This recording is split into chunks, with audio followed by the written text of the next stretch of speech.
we were talking about, oh, they got vibranium, and oh, we only got M'Baku, and we get to a disservice of an otherwise interesting character, which is Riri Williams. And uh, the thing is like, I know a bit about Riri Williams. She seems awesome and dope, and I think she got absolutely misused in this movie. That's fair. Absolutely misused. She starts as the MacGuffin, which is, we gotta go and get this scientist who built this device. We don't know anything, and it's Riri Williams.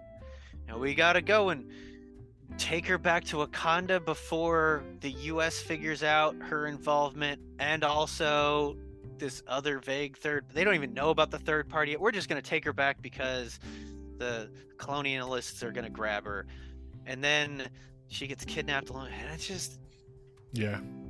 the thing is, she's a MacGuffin, and then she gets to make her first her Mark II suit with Wakanda technology, and that's it. There's no character development. All we get is she's a genius. She's making her own Ironheart suit. Yeah. Takes after her dad a little bit. That's it. She gets no character development. So I remember how much you loved Multiverse of Madness. And what was it? America Chavez. America Right. Chavez got the time and enough development, because the whole thing was that she didn't know how to use her powers because she was afraid of her powers, because her powers, she thinks, killed her parents. Yeah. Right? And at the end of it, she's given enough of, you got this, kid, to use her powers intentionally to save the day. Cool, great, awesome. That's an arc. It's enough to set up that character. It kind of takes Doctor Strange out of the main protagonist role. Yeah, it wasn't his Whatever. movie. It wasn't. It was Wanda and America's movie. Yeah, go ahead. But Riri's done even worse here, because it's just like, hi, you're cool. Oh, you're the MacGuffin? Okay, you're going to go with us. And you're going to get almost no character development. You're going to get almost no interest. You're going to do some combat stuff. Cool. So this new combat suit that you've never used before and has a whole bunch of bells and whistles, that's going to go awesome. Cool. There's nothing there. And I'm sure this is someone giving orders to Brian Coogler of like, wedge that into the story, please. Yeah, because she's gonna have a Disney Plus TV show. They're setting up all the Young Avengers, which cool, but just, man, do it right. And nobody's asking for that either. How about let them carve out their own? Well, and here's the thing. So here's the thing. If Riri had gotten, I would say, even a little less character development in, like, oh, the background, oh, she's like having to work in this junk shop and all that sort of stuff. Just, she built the tech. Cool. We need to get you out of here. Oh, we both got kidnapped, her and Suri, taken down to Talokan. Up, she gets back to Wakanda, and she maybe builds one thing, but she doesn't build her Ironheart suit. She doesn't, like, just introduce her. Don't make her a focal point. Give her space of, like, at the end, maybe that's a second end credits where she's like working with Suri of like, so I've got some ideas, and just leave it at that. And then let her have her whole suit where she really gets the arc of building her suit, and we get her full character development. It was a waste of space on the page. I think, to the other complaint of bringing another male black Wakandan figure. Yeah. Right? Yeah.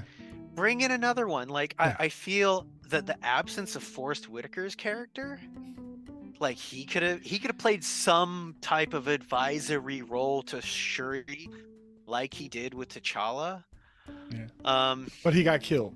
It's just, it was. Oh, okay, that makes Killmonger took him out because he deceived his father and him. because that's the one that was infiltrated his dad, and told the Snitched on him. yeah. Well, really, he's doing his job because really, his dad was kind of going behind the back of Wakanda. But some male characters, something. But yeah, she was wedged in there, and all that stuff that they had her just busy work. They wanted the scene of her making the suit and all this other kind of stuff, just for her not to be able to get it back at the end because it's too much technology that she shouldn't have. And I agree that it should have been less. Like, it should have been mentioned that they got the technology, right? And the whole thing about finding the person didn't really matter. It'd be more or less finding the tech and getting rid of it, or thinking the tech was done by these scientists and then find the tech and destroy it. And then at the end, and then you find out it was really Riri who made the tech. They took it from her. That's when they could have said the thing about, I did that as an assignment for a class. Like you don't even know it has anything to do with her until the end, where you find out that it was this little black girl in college who made up this stuff in a class as a project, and it was all her doing. And she was like, "Are the Wakandas mad at me?" And then ended. That same line that she said, but just at the very end, and that's just it. With as many little teasers like in the background that the MCU has done of just like a name on a screen. Yeah. And eagle-eyed people being like, "Oh, the name on that is Riri Williams," right? Like they could have done that a whole ton of different ways. Yeah. I mean, the whole thing is like the difficulty, no matter what, is like someone made that tech, and clearly there is a huge amount of money behind getting that tech made and in the ocean. Even if they went back to the scientists, the engineers that made it, the CIA already has a copy of the blueprints like in a server, so it's like it's too late. That's why I didn't even understand that's why I didn't understand the importance of knowing exactly who did it. That's why if you found, because a lot of stuff is made, we don't necessarily know who it is or whatever, but that technology is kind of out there and stuff. I thought it would have been cool if Ruby didn't know anything about it, how it's being used that way, but Shuri was smart enough to find out who really did it. Because it could have been some other scientists taking credit for it, and they thought that it was them, but she finds out you're the ones that really did it, let's take a ride. And then she takes her off to Wakanda or whatever. But like I said, it didn't have to be all this running around, like you said, for all this stuff to happen that she really didn't contribute to. And when she did, to me, it was just for spectacle stuff happening, but it wasn't anything that really changed anything. Because the whole thing with Shuri, she got kidnapped because she went to go find her. So all this stuff could have happened, but the reasoning, they used her in funky ways, And the thing is once you realize it's like, oh, someone made a tech to find vibranium. There's no way, even calling it a prototype, it doesn't matter because there's going to be multiple copies of the blueprints. Yes. So that tech's out there. So that changes the whole problem to not, we got to get the one person that made it, the super genius. It's, shit, what do we do now? Exactly. Because they're looking for other vibranium, but it also, they don't care necessarily. At first they're like, what do we do with this? We don't care. But then Namor is the one that's like, if they find it, we're going to fuck you up first. Yeah. Right? They're setting up all these weird things where it's like, it doesn't, the actual sort of geopolitical moves that people would be making don't quite make sense. Namor's does, because he's like, we have to fucking stay hidden, and you're the only one that understand our problem, so you're gonna solve our problem. I didn't mind that part. I thought that was fair. That worked. Yeah, I like that. All of Namor's motivations, I totally fucking got. Yeah, he was Killmonger. It's maybe not, kinda, in a way. They had more similarities than not. He had way more of the edges, like, ground down, but it was very much more like, I have no problem doing the hard shit to protect my people. Killmonger was a little bit more like, I'm making you my people, right? And then I'm going to subjugate everyone else. Namor was a much narrow in scope. Well, okay, I think that's kind of due also to leadership, because he doesn't have to ask anybody. They're kind of going down with what he wants to go to do anyway. So say he could have had some Telecam people that'd be like, hey, he's their god emperor. Right. So it's almost kind of, his folks kind of submit to him versus, Killmonger having to make a people who wasn't involved all of a sudden into this kind of thing. So we don't get to see.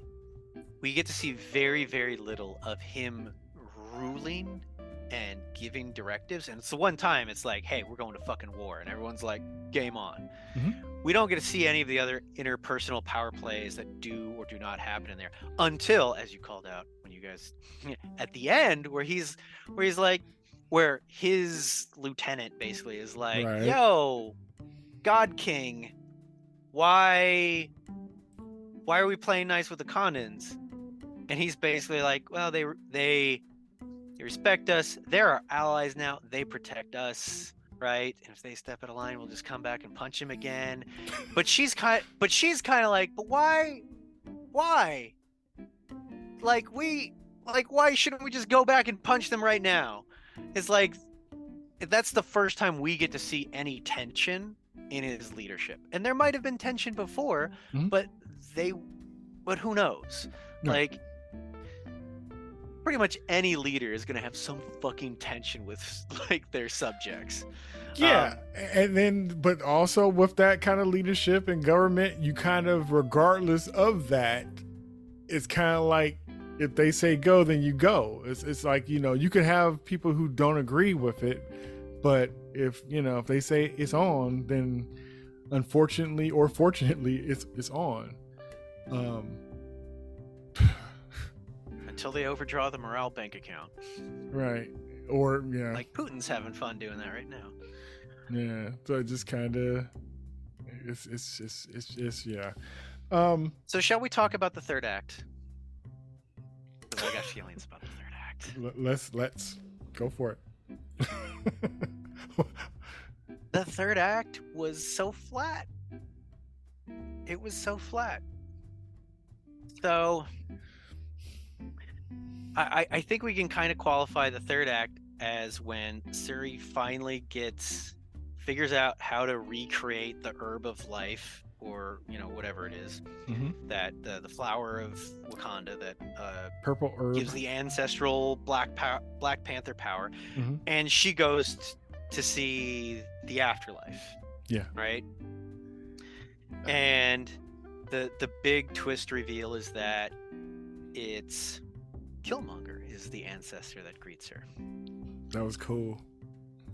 Which that was cool. Good. And that scene was great. That scene was great. And I'm pretty sure, if I remember correctly, they also end the scene before the scene actually ends, and she comes out of it, she's very upset, and then we get a flashback later to the rest of that scene where he's like, look, you picked me because you want to burn shit down, and who's gonna help you burn shit down but fucking me? Right? But the thing is like, the whole setup is like, she's gonna have to find a way to not kill Namor. Not just not kill him, but like not give in to revenge. And it's just like, I could see the whole path of like how the third act was gonna go. And there was no tension, because it's like, she's gonna beat him and she's not gonna kill him. We're gonna have to think that she's so angry and bloodthirsty that she's gonna kill him, but then at the last moment there's gonna be some little thing that's gonna make her go no. So it's like, all the rest of this is window dressing. All the rest of this is window dressing. And sadly, all the combat stuff that's happening on the Wakandan boat ship, I didn't care. It was so flat. It was so bland. And it just like, after, I think also because of like Andor and like even other things like Infinity War, like so much of that was grounded in a physical space. It just felt like green screen boat, green screen ship. Like none of it felt grounded. Like the night something or whatever, but it's just those didn't work. Like, none of it felt grounded. None of it felt like anyone was in real danger. Like, it was hard to, like, clearly at the end of it, it's supposed to be like, oh shit, the Wakandans took a bunch of losses, that because you want the tension to be there, like, oh, they're gonna fucking lose, but it's like, none of the characters we care about. So only the ones we care about are surviving. So it's going to be droves of folks up there, but at the end, it's only the last 4 with spears trying to hold off. And I'm thinking like, once again, I could have did without that whole scene, but since they did it, you made the Wakandas look bad again. They look incompetent. Like they are in the middle of nowhere on a boat and have no contingency plans. No, the ship doesn't heat up. It doesn't fly off. It doesn't do anything. It just sits there and it's sinking. I was just glad they didn't do any cutscenes of some, Wakandas out there talking about I can't swim. Oh, fuck. I'm just glad there was no mess like that. That's all I needed was a cutscene of some Wakandas in the water can't swim. We're gonna go and talk more about the third act, but like the other thing that just like I could not get on board for was for Suri when she took the flower and she shows up in the meeting and she's got the Black Panther suit. The over the top moment. Lincoln Hawks has a long road to travel. Welcome to the Arm Wrestling World Championship competition. He's a man who's never beaten the odds.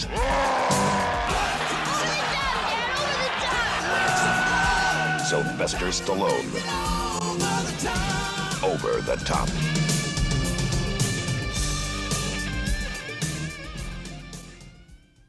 She's a slight girl, and it's one of those things where it's like the mass doesn't make sense. Like it's not even that he's a strong guy. It's literally she's just tiny, and it's like this is the thing with like any super strong characters, like none of the physics make sense. Mm-hmm. That wasn't the thing that threw me off, because that was, again, it was the reverse wharf where it's like, oh, we're gonna take M'Baku, our strongest person, and she's gonna show. That's what it was. She's super strong now. Got it. You could have had her jump out of the damn plane and jump 12 stories and land on her feet and be like, all right, clearly she's souped up. Mm-hmm. Is this weird thing of like that scene seemed more about like, oh, everyone can see her like not caving to M'Baku's strength. Clearly she's taken the thing, boom, she's in charge. All right, cool. That got shorthanded. But it was when it got into that big boat fight, not even her fight with Namor, the big boat fight. I can buy that the heart-shaped herb, there it is, brain works, gives you super strength and agility. Okay, great. Cool. You got super agility. But she ain't done any of that shit before. She is never set up as like super combative. I don't even remember her doing like the bridge fight before she gets kidnapped, doing much of anything like combat wise. But she is now just running along the side of the boat like and flipping and kicking like, it. Yeah. And it's just like nope, can't buy it. Because even T'Challa, it's heavily implied he's done tons of training. Right. So that makes it's one thing for to go and say the heart-shaped herb is like the super soldier serum and it gives you strength and agility, but you still have to like learn how to fight. It would be like imagine if they she didn't have the Black Panther suit, she had the heart-shaped herb, and they gave her a sword. And they had her fight an extremely skilled Olympic fencer. I would still expect the Olympic fencer to have the edge for most of the fight. To not for her to suddenly get out of perfectly do. So that was just like, nope, too quick. Again, if it had happened somewhat early in the movie, you just gave me one quick montage of her like leveling up her training and expertise, it wouldn't have been just like, nope, this is too much. Or it could have been fixed. It could have been fixed with like even a line where when Queen Mother was upset about Okoye even taking her to America, could have been like, she's one of my best students. I know it's not her thing, but she can protect herself. Right? She'll be okay. You know what I mean? She's been training with me for 5 years, ever since T'Challa got snapped. Exactly. Or even before that. She's always been one of my favorite students. She kind of does her own thing, but she can protect herself. And I got her. I have her. Even that. Something. Yep. But when I started flipping around on that side of the boat too, I'm like, this is too... It was part of me like, wow, that's dope. And the special effects are dope. And there's also kind of like, what? How does she... Yeah. Yeah. It was hard. So it was hard to like swallow that, But even just like the larger battle, it was hard to track what was going on where with the boat. And like at least the whole thing on the hovercraft, the jet to like cook Namor, Yeah. that tracked really well.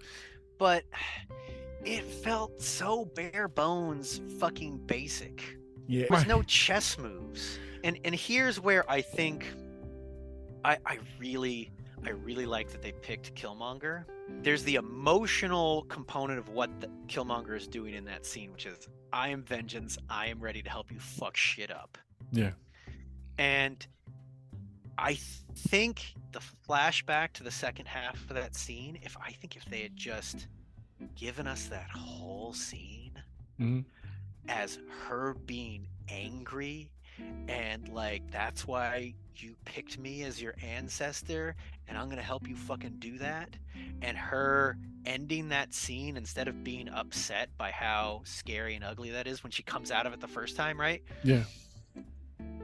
Her in the moment being like, yeah, I want to watch the world fucking burn because I'm so fucked up and angry, but I don't actually want to do that to Talo-chan. I don't want to do that to Namor, right? Because she's already had that whole experience of like, I'm not going to burn that place down. And it's like, yeah, my rage is there. That's not why I picked you. I don't think that's why I picked you. I picked you because you know how to fuck with people's heads better than my father, better than my brother. They're peacemakers. You know how to go to war. You know how to break people apart. Without killing Namor, I need to bring him to heel. That's dope. Yeah. Right? I need a strategist. Right. I don't have a strategist. You piece of shit. Yeah. You're a strategist. Yeah. And I feel like there's a version of Killmonger that'd be like, huh, fair enough. Okay, let's play. But that part of her refuting that she picked him because of vengeance, but she picked him because of strategy, that's the reveal later. Right? So we think she's coming out of this, she's gonna fuck up Namor, right? And when she comes out of that, the whole visiting the ancestral plane, right, it's a different tone, right? Because she's not upset because she's angry. She doesn't come out of it upset. She comes out of it cold because now she's got her plan, right? Right. And it's like, we're gonna bring the Talo-chan to heel, right? And then it becomes, we're laying out all these different plays, right?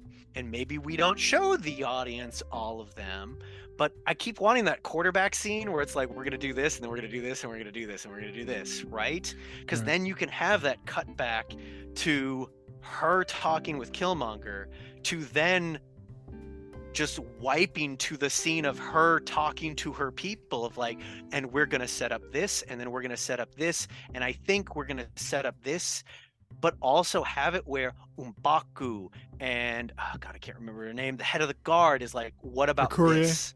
Right? Have them all play into that, so the like, oh shit, this is happening, boom, here's this counter to it. So you can have Namor doing these crazy and outlandish things, but oh, we wanted them to do something like that, or oh, we anticipated that and we set it up, and it enhances the competence of everyone, where the bad guys get to look dangerous and crazy and wild and threatening, right? Yeah. And so even if you were hiding, and I would even say don't hide what Shuri's plan is. Don't hide her goal. Her goal is not to kill Namor, because that's like a false tension. It's a false tension, right? It's, we need to stop Namor before he does X, right? The tension is, can we stop Namor before he does this thing? So like, having it be on the ocean isn't necessarily the right tension. Right? It has to be, we need to set a trap for Namor before he destroys something else. That's the tension. And then it can be the play, counterplay, not what is my emotional breakthrough that's going to happen that's not gonna have me be a killer. And I was like, she's not gonna do that because they're not gonna kill Namor, and it Right. doesn't. You haven't sold me on Suri being so distraught over her brother that she's gonna become a Killmonger. It just doesn't work. Lack of strategy on the side of the Wakandans, and that's been my issue with the whole thing. Because, like I said, it looked like the Talakans are just kind of running through them, and it seemed like they would have more prepared. Not necessarily for that situation, but it seemed like they would be a quick learner to know if they broke into your house once that you'll be ready for them when they come the next time. At least. And that whole thing of her motivation. What is your thoughts on Queen Mother being killed or dying? So, are we talking Namor's motivation or the writing choice? I'm talking about Shuri's motivation, because that's after the Queen Mother is killed. yeah. That was supposed to be now she's already mad about as far as because of her brother, which is fine. Like the whole okay, yeah. What do you think? It's difficult because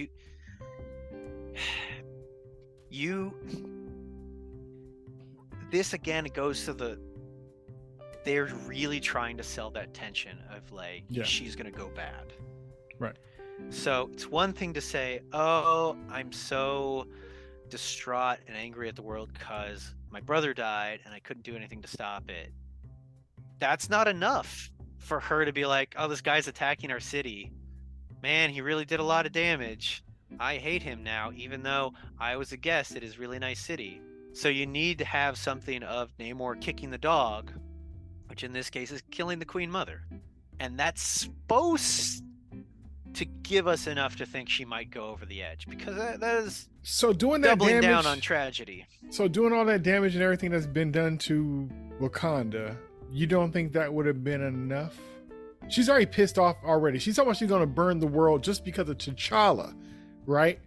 She's been on that since the beginning of the and this is after they do the beginning and then they cut 2 years forward, and she's still got that anger talking about she still want to burn the world. So it's not enough. I don't think it's enough.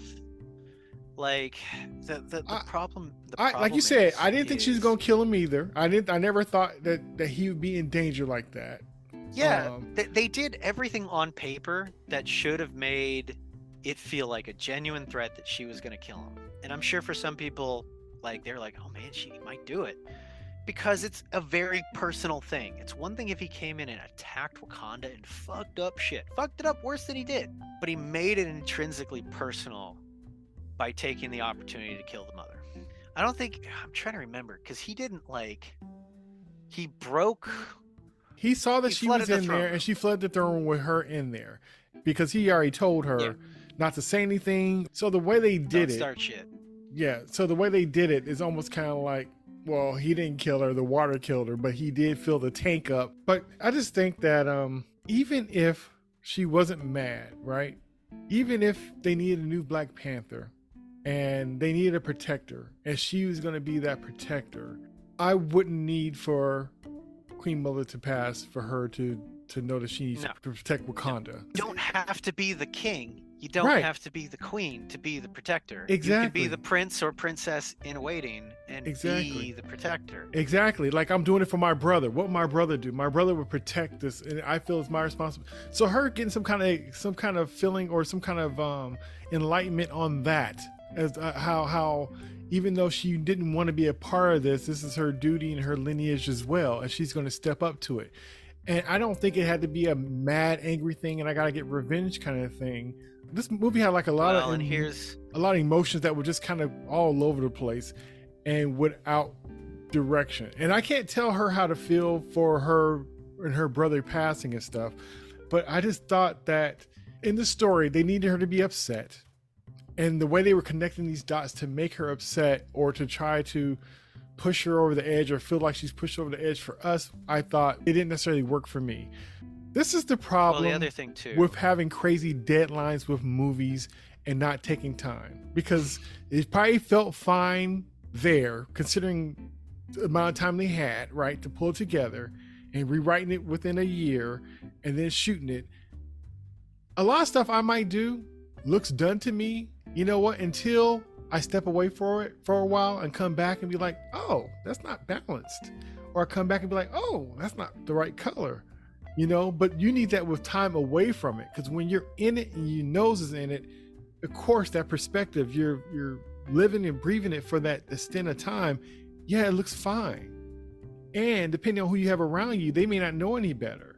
But you notice things with time. And I think more time with that would have took the essence of things that really was important and made sense, and it would have got rid of a whole bunch of other stuff because it seemed like he's trying to work it out on the page for some of this stuff. To me, as much as I like his writing and stuff, it seemed like there's a lot of stuff that was kind of like, you could have did that cleaner. You could have said that with less words, but he didn't have enough time to get to that point. So I feel like he's just throwing out stuff and it's not refined. She got to be mad. They got to fight. They have to have a MacGuffin. They got to have a resolve, and it's just all these big lofty, we got to continue T'Challa's legacy. So all these things we have to have, and then grief, but don't make everybody feel too sad because you want people to rewatch it. And you want to bring up Chadwick, but not too much. We want to do woman power. And so instead of seeing like this might be a little off balance, we're going to lean into it and put extra female characters in here too, to go with the girl power thing. With the 2 extra Dora Milaje? With that and Riri. Oh, well. Riri is part of a larger sort of girl power thing. Yeah, Coogler had a lot, considering how good it was. To be clear to anyone listening, we thought it was good. Yeah, it was. Entertaining, compelling. It didn't totally land, but he's got, coming out of COVID, he's got the loss of his protagonist actor. You got to include Riri Williams, and who knows what other directives and time constraints. It's impressive that it was as good as it was. Yeah. Not to mention, he got accused of robbing a bank. What? He was filming in Atlanta.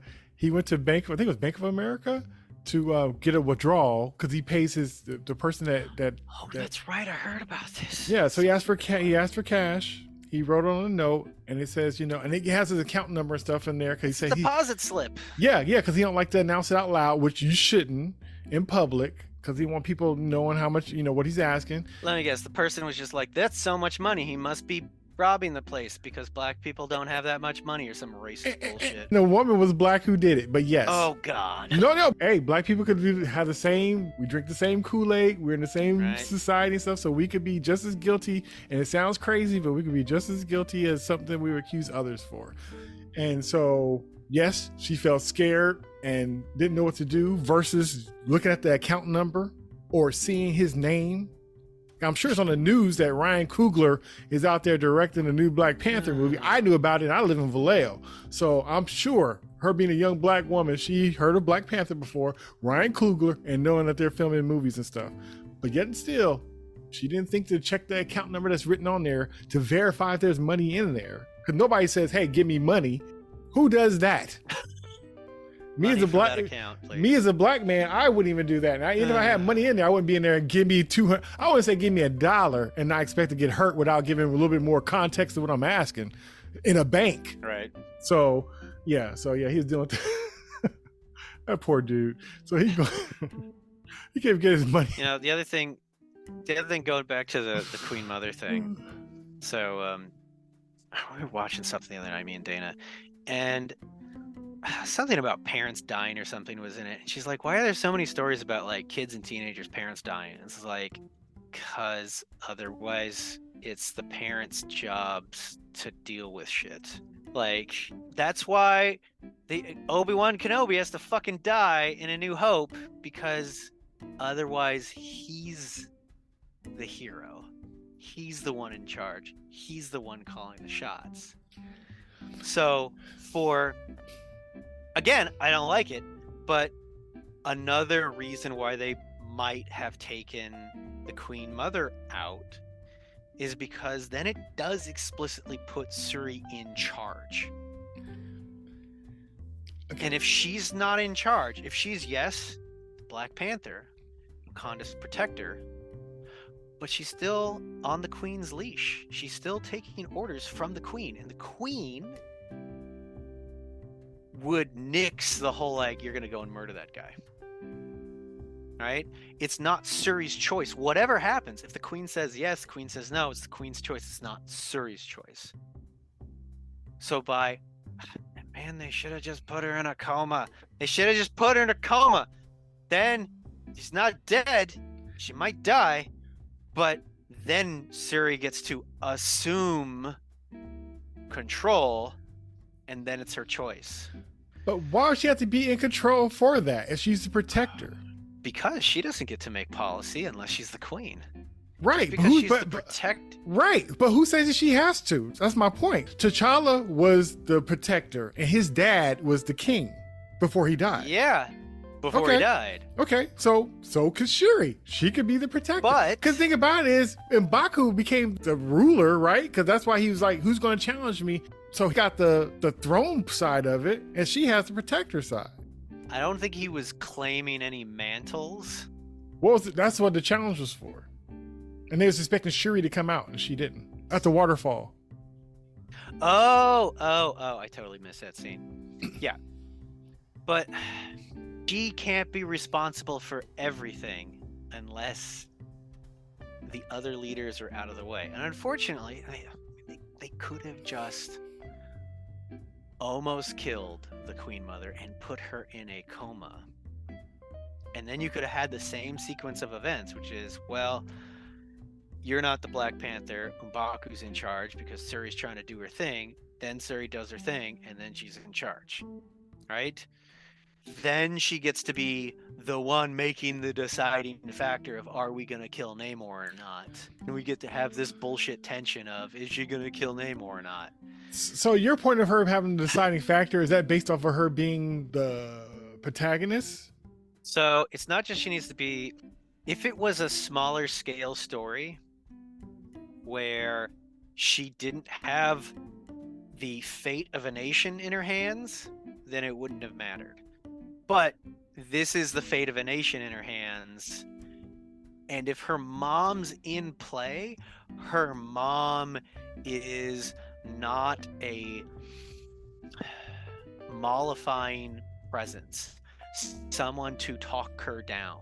Someone to say, don't do that thing. It will have horrible consequences.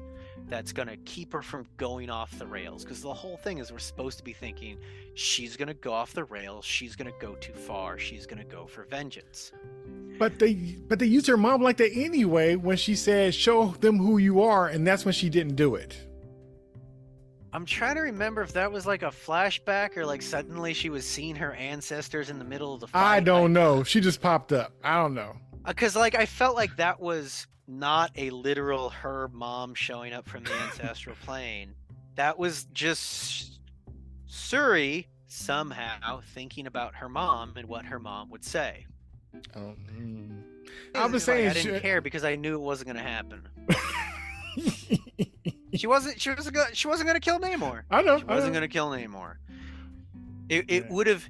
It's not only just like Namor needs to survive because clearly they want him for other movies and stuff, but it would have been character assassination of Suri. Like that's not who she is, and you can't have a Marvel hero murder and vengeance.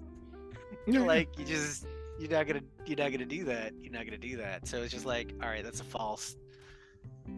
I don't believe the threat. I don't believe the tension. I don't believe the stakes. Yeah. And so it undercut the whole third act. But just as sweeping as that was, that ending, that third act, and all, and that resolve, that's the same way that's how the way everything happened in this movie. It was just like no nuance. It was just all raw to me, and they could have did the same thing with less words and make a little bit more sense to me. I just think it wasn't refined. It doesn't make it bad. Don't make it a good story, but it's just like, it's just like how you open a door. You could kick down the door or you could turn the doorknob. They both get the door open. But there's ways you go about it. Right. And like, clear, the acting was all really good. Yes. The parts, I am a absolute sucker for people being sad because someone they care about died. Yeah. Holy shit! Every I'm sad scene, Yeah. fucking worked. It Yeah. fucking worked. Yeah, it did. Like beginning, middle, end, all that stuff worked. But yeah, a lot of it just needed like 5 more drafts. Yeah. Needed 5 more drafts. The third act tension, like, it's so funny because like the theme is like the only theme we can take away is not a character arc theme, but just like colonialism and resource exploitation sucks. Mm-hmm.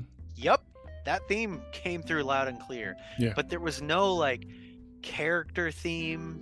There was no character theme. There was no counterpoint theme to that, exploitation is horrible. Mm-hmm. There was no like, well, what is the response to that? And yeah, Suri's arc didn't work, and the third act tension that has to go with that arc didn't work. Yeah. But I still kind of enjoyed it. Like, I did. Even though the third act was flat, I like. Yeah, I saw it twice, and I definitely felt a little. I felt a little less, not necessarily triggered, but I enjoyed it the first time, and I enjoyed it the second time differently after I had my thoughts the first time I saw it. I will say, I paid more attention to it, and some of the stuff that I felt really, like I guess, triggered by, didn't hit me as bad the second time. Because it's kind of like when you first watching something, you start seeing all the cracks, all the holes and stuff. You're taking it in, you want to enjoy it, but you're ready to eat this big old meal, and it's not the meal you thought you were going to get, and so you're just shoveling into your mouth, but there's nothing on the fork. But you're trying because you want this meal, and it felt like that. And so the second time, I kind of knew what kind of meal it was, and so I kind of took my time with eating and taking it in, but it was still, when I saw it the second time, I was like, okay, I don't know if I will watch this again. It's fine. I'm not upset, but I'm also kind of done with this in a way. It's like, I don't know if I would it's not one I would pop in just to watch necessarily.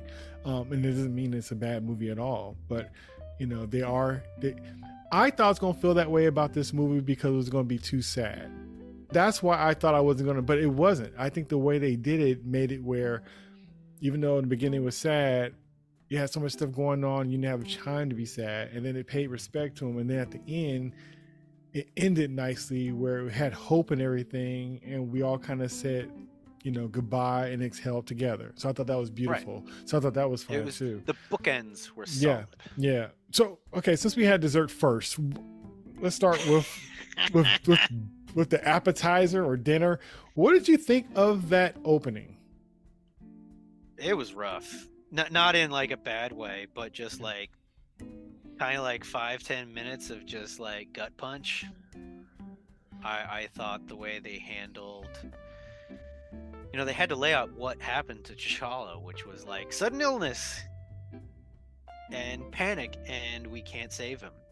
Yeah. And I feel like it sets up a potential arc, and I feel like this is also kind of why like Suri's arc in the third act doesn't work, because when you set up the first act, a lot of people say you're promising what the third act is going to be, right? Right. And so like you have this whole thing in that sequence where Suri cannot find a cure fast enough for her brother, and that is devastating. Yes. And it's also super understandable because she's fucking smart. She's a super genius, and she couldn't save her brother.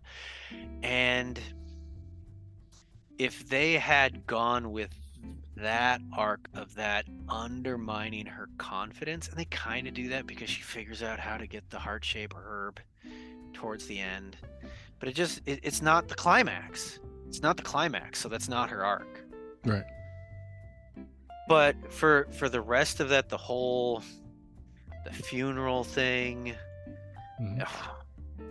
I thought it was amazingly well done. Yeah, I was tearing up. Like they did it so well without. I mean, you just get the like one sort of mural of his face, and the rest of it is about the grief that everyone else is experiencing. Yeah, I got no notes aside from Jesus Christ. I don't think I've had as sad an intro since the first 10 minutes of Up. Oh, that devastated me, man. That Yeah. devastated me, and it was beautifully done. Excellent. That it could have ended with that. Yeah, That could have been a whole movie. That could have been a short, right. and been an Academy Award winner. Let's just talk about the amazingness of Up. The amazing thing that they set up, and tons of movies and stories do this, is they set up a token, a representation of that person, that loss, right? Mm-hmm. You'll see it in movies where like someone's looking at a picture of his loved one, so you know what they're thinking of. And in Up, he has his chair and he has her empty chair. Mm-hmm. And through that whole adventure of their house going all around all the place and getting jostled, he's always concerned about the chair getting damaged, falling over, falling out of the house, because that is his anchor to his wife. Mm-hmm. And so every time he's looking at that chair and the chair is getting bumped and jostled, like that first 10 minutes just comes back in its entirety. Yeah. And if you wanted to have that hanging around Suri's neck in a more meaningful way, you needed a talisman of T'Challa. So I think there was a flashback scene in this where it was like he was picking out his suit, and or it might have been in the first one. I don't know. I saw it somewhere where it's a scene with her and he's picking out his suit, his Black Panther suit. Yeah, that's the first one. There's the one that Killmonger will pick, and then there's his, and it's just the claws, right? And that becomes his necklace that it grows out of. Yeah. She could have taken one of the claws. Yeah. And just made it a piece of jewelry, right? That she's holding on to her brother, right? And so his claw from his necklace, from his outfit, that is more clearly T'Challa. And then at the end, after she's had whatever breakthrough and she can let him go, she can let go of the robe, but she can let go of the claw and put it in the fire as well, right? And it's that symbolism of letting go, but that allows us to have all that grief in the 10 minutes, right? Where she's putting his helmet on the coffin, they're putting this, they're putting that, and maybe everyone else, the Queen Mother, M'Baku, the other leaders of the tribe, have the other pieces, the other claws, the talons out of his necklace, and they all put it down around the helmet on the coffin, and she can't put hers down because she can't let go of her brother yet, right? That's kind of how they used the robe, but it wasn't connected. It wasn't connected like that. Yeah. It's like, but they try to use it like that. Burn the robe. They're trying to use it like that, but it doesn't. It's not loaded. And we're not familiar with it like that either. Yeah, we're not familiar with it being like that.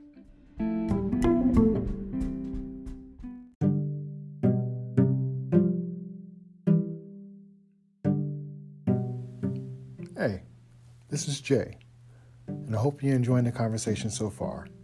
I just want to let you know that this conversation is part of a larger conversation that continues on the next episode. Thanks for listening.